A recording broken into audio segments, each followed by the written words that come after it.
Hello friends, welcome back to another exciting episode of On Location Vancouver. I'm your host Zara Durrani. Today we're here at Five Sails, one of Vancouver's most iconic fine dining restaurants, known for its breathtaking waterfront views and exquisite cuisine. And today I have the pleasure of stepping into the kitchen with none other than the culinary director, Chef Alex Kim.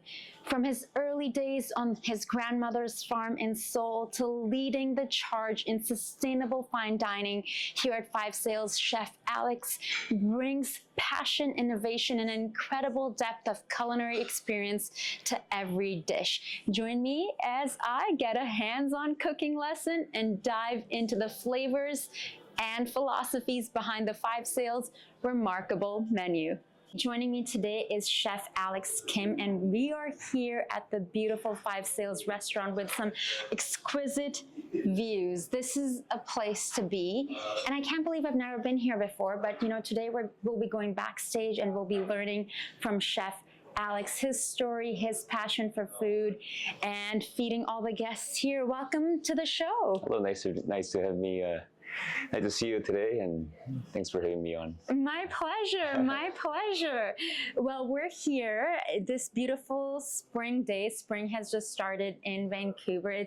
We've got a little bit of rain, and we have something special planned that we're going to be doing. So can you share with our viewers what we're doing in the kitchen today? So we're going to be cooking with fresh BC halibut today. So I have the nice fresh halibut that came in this morning, and then we're going to work on that together, and then we're actually going to build the actual dish that we have on the menu today. How fantastic is that? And I've never made halibut from scratch the way Chef is going to teach me. Now, with everyone who comes on our show, I love to ask them how they got started, whether they're performers or athletes or chefs. How did you get started? How did you know this was a path you were going to follow, that you were passionate about food? Where does that come from, Chef?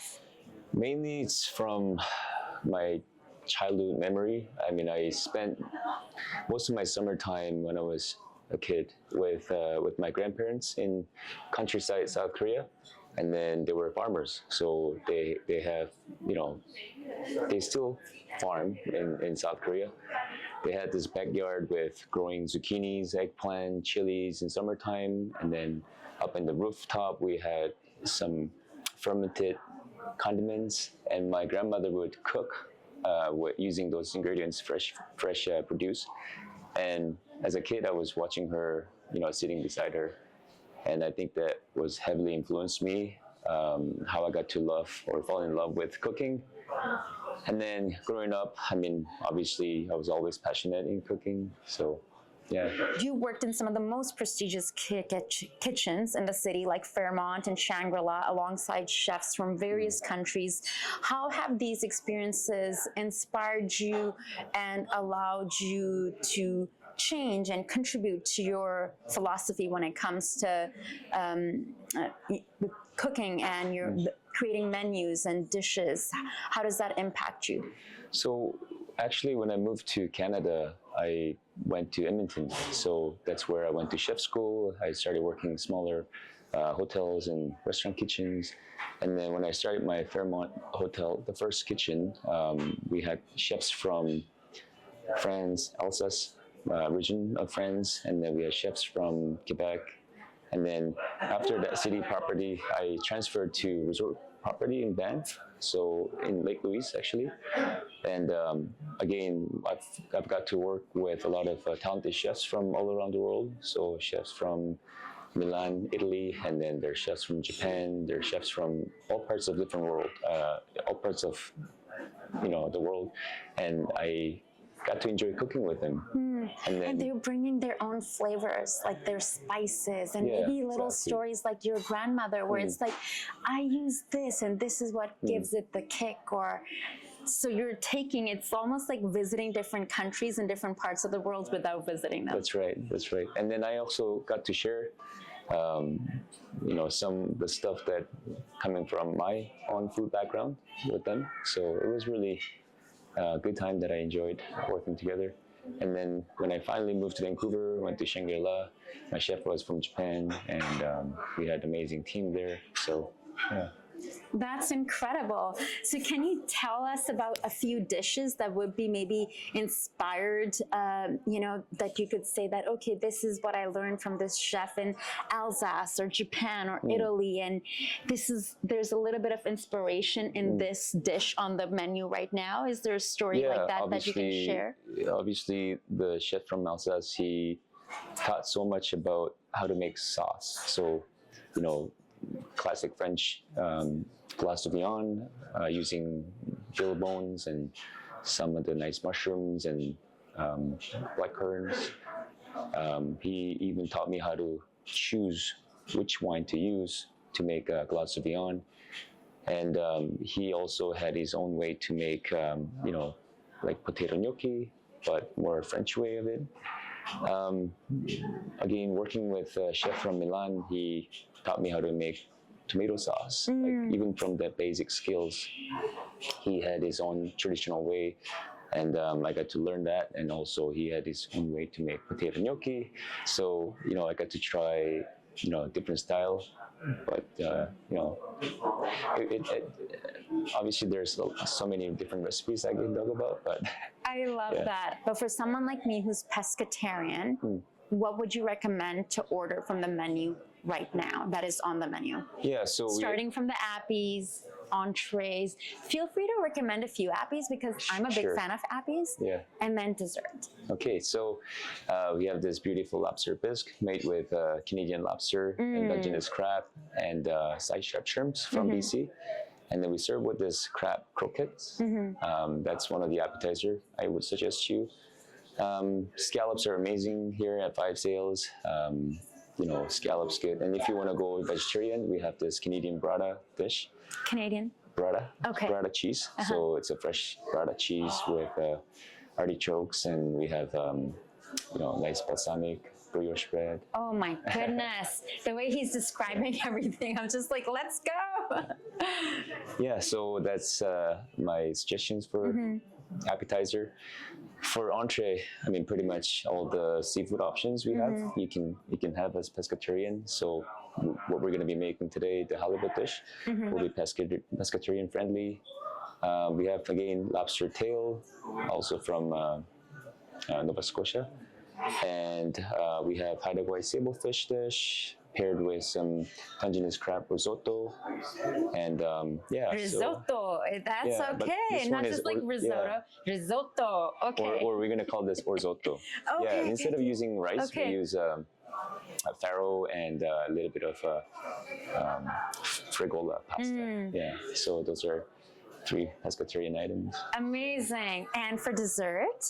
Yeah, I mean, pretty much all desserts are pescatarian friendly. Okay. Yeah, and what would you say that as a first timer here, you're like, Zara, this is what you need to get? So my favorite dessert on the menu is the honey cake. So my pastry chef, Daria, she's from Ukraine. And then this dish that she reinvented her grandmother's recipe. And there's a lot more layers, a lot more textural contrast, and then she uses local honey. The food sounds amazing. And then the views, like how could you just not be, it's almost like all your senses are going like, wow, like it's a sense explosion. Why go on vacation when you have this? That's right. You're really passionate about mentoring the next generation of chefs. What key lessons do you emphasize to your mentees about the culinary arts and the industry? So there are a few times I had this opportunity talking to culinary students, and then I was talking about at what stage, what you need to focus on, that kind of stuff. And when I'm talking to my sous chefs or chef de parties, that they're junior or manager level, I also kind of shared with them what to focus on. So I think that's when you're going into coming into this industry, the phase 1, you need to focus on the science part of it. Like cooking is pretty much science, right? So you need to understand how things work, and you need to understand, all the ingredients, right? So then you can focus on really the cooking part of it, and then also you have to work on your artistic sense, right? Because you need to beautifully present your food to the guests. So you need to have that sense, what color and then what textures as well together. And then when it comes to becoming CDP or sous chef level, obviously you have to have the right leadership, right? That's your personality. I mean, the old school way that where chef screams and intimidate cooks, that generation has gone. So now we have to work together as a team and Healthy work environment. That's a great mindset. I love that. Congratulations on winning the Canadian Culinary Championship. Can you walk us through the inspiration and creation of your award-winning dishes? So 2024, I think it was end of May, I started planning for my signature dish, and because I was going on the regional competition for culinary championship here. So I started thinking about what do I really like, in terms of the ingredients or seafood or vegetables or fruits that is available from BC or Vancouver. And there's 5 or 6 different type of seafood that I chose, and the tricky part was that I had to make it into one dish that can showcase my skills, also has a deep connection with my culinary heritage. So I came up with this sable fish and scallop terrine with a roasted sable fish steamed tuile on top, and that reminds me of Korean fish cake. I mean, it's much elevated version of it, but so what I was thinking about was the fish cake that I grew up eating, and then there's another components that is edible oyster and then with glazed and seared oysters on top, and that's when you look at Korean food, a lot of you can find this thing called sam. Sam is a way of eating your protein. So fresh lettuce, you can put some pork belly, or you can put any type of protein on it, and then you just wrap it around and put it in your mouth. And obviously I couldn't do that for a competition, so I made oyster shells that is edible. Yeah. And then I had some coconut and apple salad on it. Yeah. And the other components is Korean dumpling. Instead of making a flour wrapper, I made a wrapper with side striped shrimp, and then inside it was Dungeness crab filling. Oh, that sounds so delicious. Yeah. I'm like, is that what we're making today? Well, I'm so excited to have you take us into the kitchen, and we're going to be making fresh halibut today. How exciting is that? And honestly, first I was hoping for clear blue skies, but I think we have perfect setting to enjoy halibut. Okay, chef, what are we doing? I've never done this before. So this is my fresh halibut. Okay. Came in this morning, and then we just chop off the collar of the halibut as well as the tail. Okay. So before it goes on the cutting board. We're gonna show the guys the tail. All right. Can I hold the tail? Of course. Okay. Oh my goodness. I've never, but I feel it's sort of amazing when you get to touch and feel what you're going to eat. Like in our culture, it's very much, especially when it comes to whether it's a goat or a cow, or if you do a blessing and you feel what you're going to be eating first. So this is kind of amazing. Okay. So these guys will go into my stock. Eventually we'll make the sauce with all the halibut bones. All right. And today, so halibut is a flat fish, which means that you'll get 4 fillets. So 2 fillets from both sides. Okay. So we're gonna take those fillets off of the bone. All right, you guys, in case you're just joining us right now, we're here in the kitchen with Chef Alex Kim at the beautiful and exquisite restaurant 5 Sails down by Canada Place. I have never done what I'm about to do. Chef is teaching me new skills. I'm your sous chef today. So what are we doing, chef? Okay, so this fresh halibut, we're gonna get the 4 fillets from the top and the bottom off of the bone. Okay, so one thing And you're that trusting me with that? yes, He's going to guide partially. me. He's hoping I'm listening and I'm going to do a good job. Okay, so the first cut you're gonna make is you're gonna cut from the top to the tail. Okay. And From the top. yeah, just push it down all the way till you feel the bone. So a lot deeper than that. Oh my goodness. Much deeper than that. Much deeper. Okay. Yeah, exactly. You I feel think I'm nervous about yeah, oh. you're doing great. That was actually a perfect cut. That was actually good. Yeah. Yay, can we give me a gold star right now? Okay, wonderful. No. Okay, so after that, I'm gonna. But it felt very easy to cut, like very smooth, even though I was a little bit nervous. Yeah, because I was sharpening this knife for 3 days. Yeah, so what we're gonna do now is that we're gonna cut the side, Okay. right? Because you're gonna see the fillet. Mm-hmm. D'accord. They shape like this. Okay. So I'm gonna ask you to go. Lovely. I'll make it a little bit easier for you. Okay. So do the same thing, but Wow. it's gonna be a little bit curved. Okay. Yeah, just Okay. above this line you see. Okay. Yeah. All right. Why do I feel like Dexter right now? I'm sorry. Yeah, you can go a little bit slower. Okay, go slower. Go slow, Zara. Is this deep enough? Yeah, that should be good. Okay. That's perfect. Okay, we're cutting. Can you guys tell? Yeah. Oh my god! No, it's okay. Can you Yeah. guys tell I don't spend much time in the kitchen? My Uber Eats get a Yeah. lot of usage. So from this moment, I'm gonna take over, Okay. and then I'll just show you how this works. So Okay. after you cut, and I'm gonna just go along the line, Okay.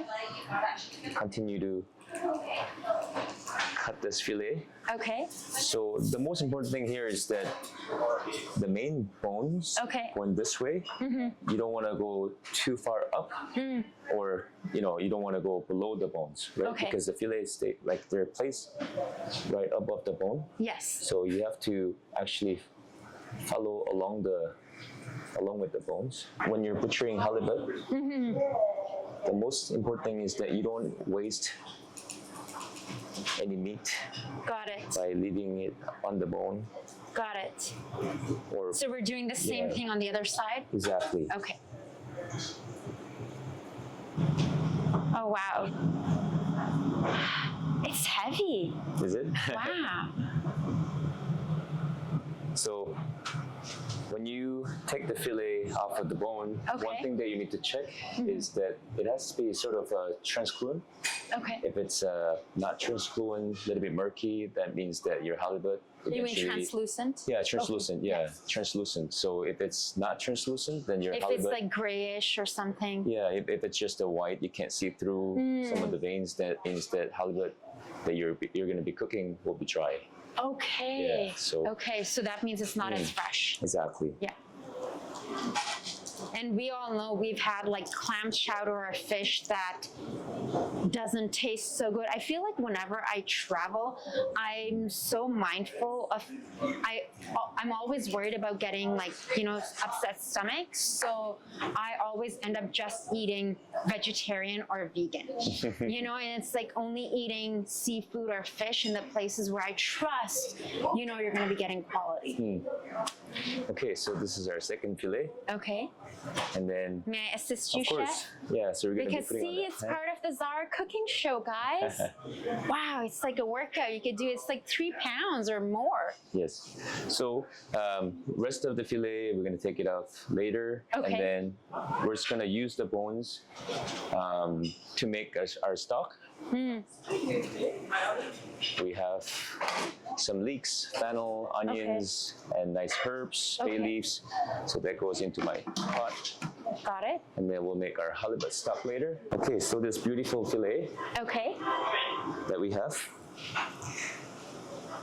and obviously one side there's skin still attached. So we're gonna take the skin off. Okay. Should I show you one fillet and you can try?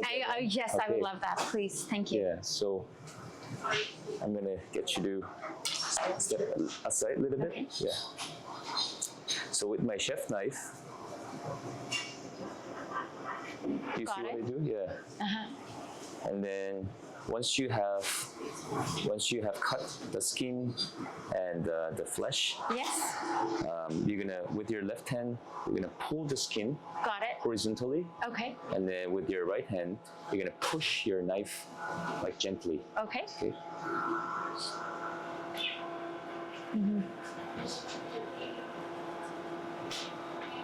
Like you've done it before. So then here we have the fresh fillet, Okay. and then I would like to, I'd like you to try the second fillet here. Ay, ay, ay.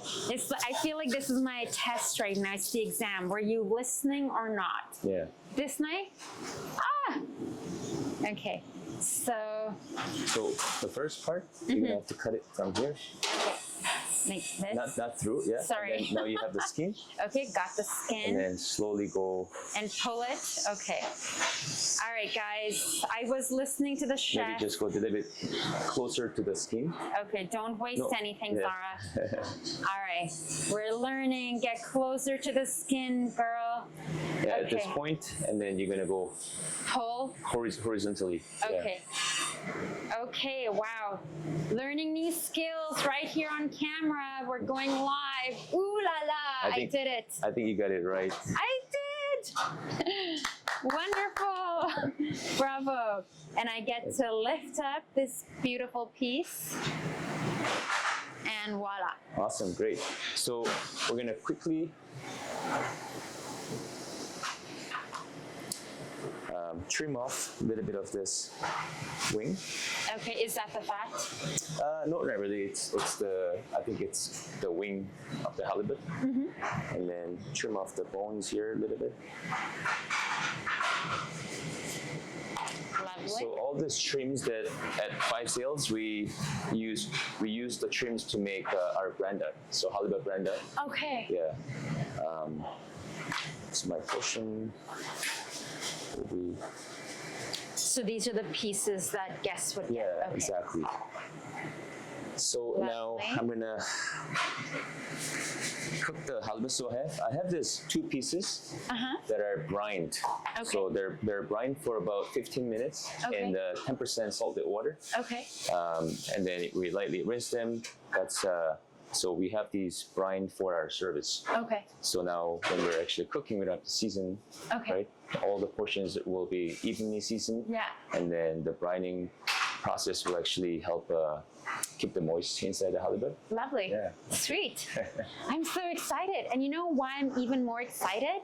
It's because I'm getting hungry. I feel like I'm not the best sous chef, not assisting with cleaning. I'm just standing here learning. But I'm so excited to try this recipe at home. So you tell me what I need to do next and how I can assist you. All right, so I have the steamer pot going. Okay. As soon as the water starts boiling, we're gonna Okay. put these two fillets inside the steamer for 5 Okay. minutes. We're gonna For steam 5 them for minutes. 5 minutes. Okay. In the meantime, I will show you. So earlier I mentioned about the trims that we're going to be using. Yeah. So I made this halibut branda. Okay. So the trims are salted overnight, and then I cook them with some aromatics like bay leaves and thyme, peppercorn in milk. Yeah. And then all the trims, after they're fully cooked, I mix them with yukon gold potatoes. So, and then after then some lemon zest, olive oil. So Delicious. Yeah. I feel like I'll struggle with making this at home, but maybe I'll do my best with halibut. So this potato branda looks like this.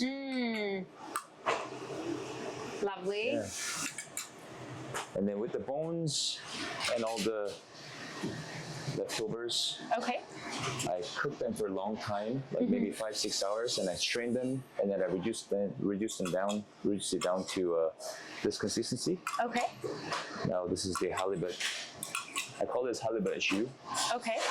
Yeah, so that's gonna go on the sauce as well. Lovely. So once the water is ready, Yeah. we're gonna put our halibut in Exactly. And these are asparagus. and asparagus. Again, halibut season starts in spring, so Okay. I would like to pair my halibut dish with all the spring garnishes. Yeah. So this asparagus, I'm gonna lightly brush them with some clarified butter. Okay.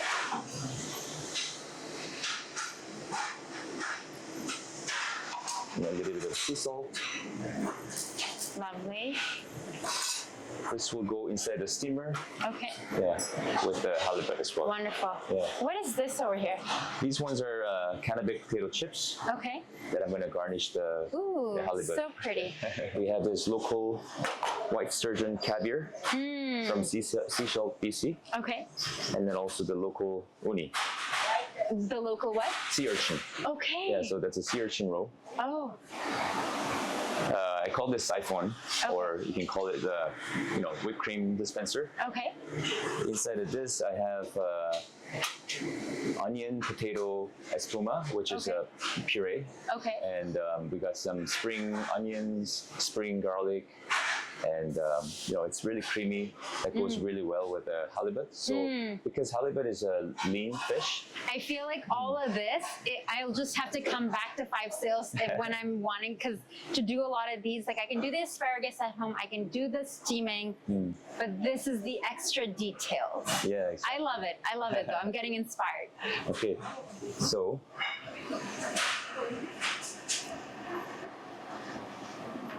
yeah, I'm gonna start putting this ingredients. Make sure that halibut goes inside the steamer for 5 minutes. Okay. But the asparagus, we don't want to overcook them. Got it. So we're gonna take them out of the steamer maybe after 2 minutes. Got it. Okay.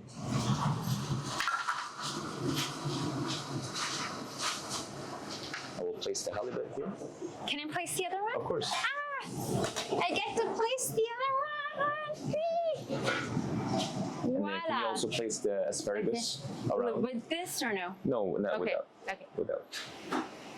Around, we're placing it around. Yee, I'm learning. Sweet.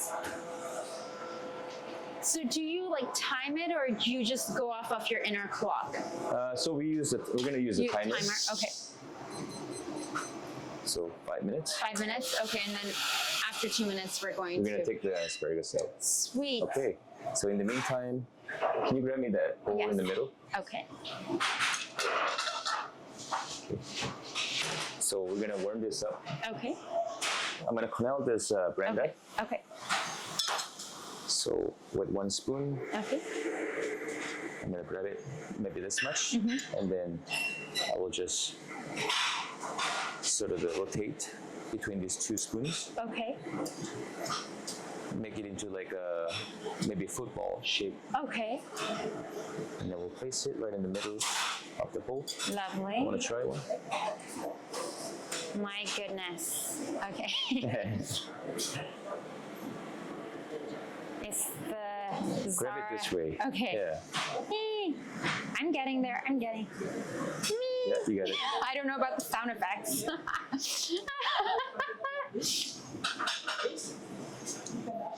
You made it look so easy, chef. I don't know what No, I'm you're doing. doing well. You're doing well. That's I don't know what are the sound effects that I'm making. It's like when you learn something new, you're a beginner. so basically when you're doing it. Okay, show me again. Yeah. So when you're transferring from a spoon to another spoon, you make sure that you scrape Okay, using the side of it. great. Yeah, Okay, got scrape. it. Okay. Yeah. Should we take out our asparagus? It's Yeah, like let's 2 minutes. let's take them out. See, I was listening. I'm a good sous chef. I'm ready to get hired in a fine dining restaurant. Okay, I think I got the gist of this.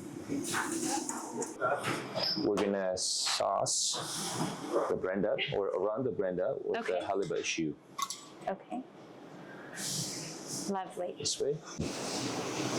Here I have some dill oil. So I'm going to place asparagus. How many pieces? 3 pieces each. Okay. Just around, or that's okay? Right on top of the branda. Right on top. Yeah. Okay. So here we have this 2 nice fillets of halibut steamed for 5 minutes.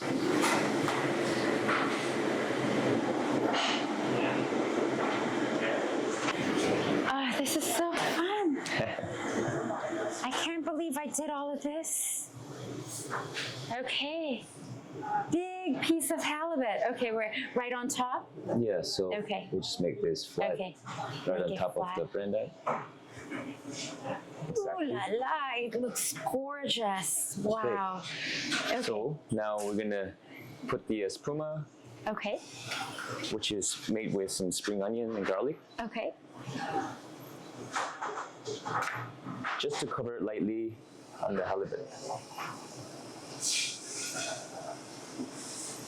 You wanna try? Yes, please. Yeah, gently press You read the- my mind. Okay. Gently here. Yeah. Just there. Okay. Next step, we're gonna put the uni right on top, or the sea urchin roll right on top. It's from BC, as well as Okay. the caviar from Seashell, BC. Ooh. Okay. Yeah, Wow. and then we'll finish off with some nice sorrel and micro arugula and chervil. My goodness. And then lastly, this Canada crisps. It's a piece of art. It looks so fresh. I'm so excited to dig in. You know, since I did so much work, I really worked for this one. The moment I've been waiting for, from the moment I entered, 5 Sales has arrived. Oh, merci beaucoup. Oh la la, these views. We changed the camera angle so I can enjoy this beautiful view of the mountains while having this experience for the senses. I'm so excited to dig in, Chef. So am I. Okay, so let's try. Okay. So would you recommend me to have a piece of everything, like dig into... I would actually recommend you to try the halibut itself first. Okay. And then, because it's really fresh and nice. And, Okay.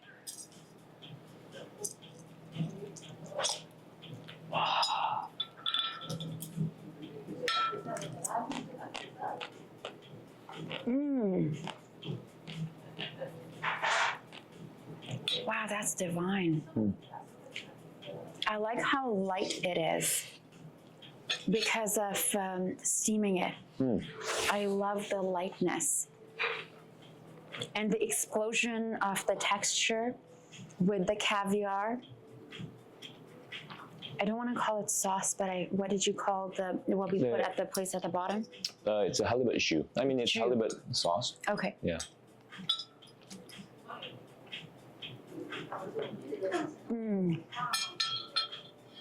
This is such an experience, you know? It's an experience for your eyes, for your senses, and an explosion of taste.